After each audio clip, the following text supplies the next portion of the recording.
Жаңа жыл қарсаңында Сокол стадионында қалалық мұз айдынын салтанатты түрде ашты.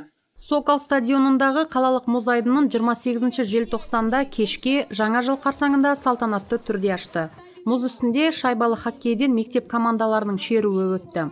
Мерекелік шараға Риддер әкімі Дәулет Батырбаев та қатысты. Қала басшысы қысқы спорт түрлері хоккей, спидвей, мұз үстіндегі картингті дамытумен шұғылданатын спорт ұйымдарына құрмет грамоталары мен естелік кубоктарын табыстады.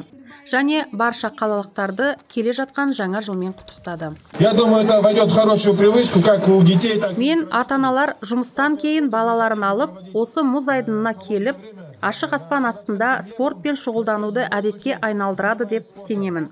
Назар аударып қарасаңыздар, көлемі жағынан ауқымды мұз айдыны құйылған. Бұл әрине бір күндік жұмыс емес. Осы шараны ұйымдастыруға қатысқандарға алғыс айтқым келеді.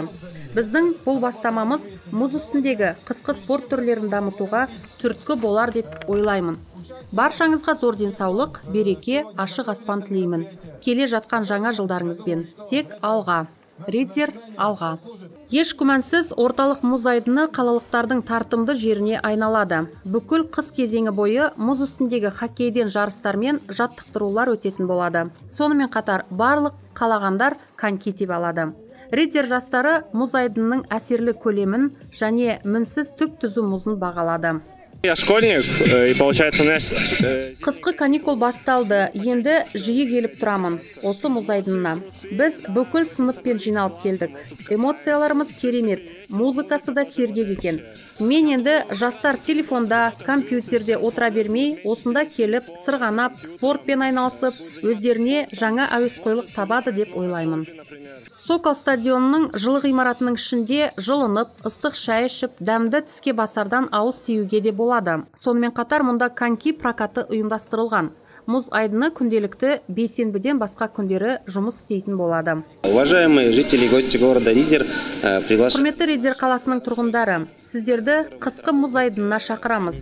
Ол дүйсенбі күндері сағат 3-тен түнгі 11-ге дейін істейтін болады. Бейсенбі күні мұз айдыны жабық тұрады, өйткені мұзды тазартып құяды. Ол жерде картингтан жаттығулар өтетін болады.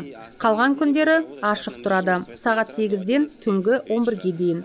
Өз конькилеріңізбен келіп, мұзды тегін пайдалана аласыздар. Коньки прокаты да жұмыс істейді.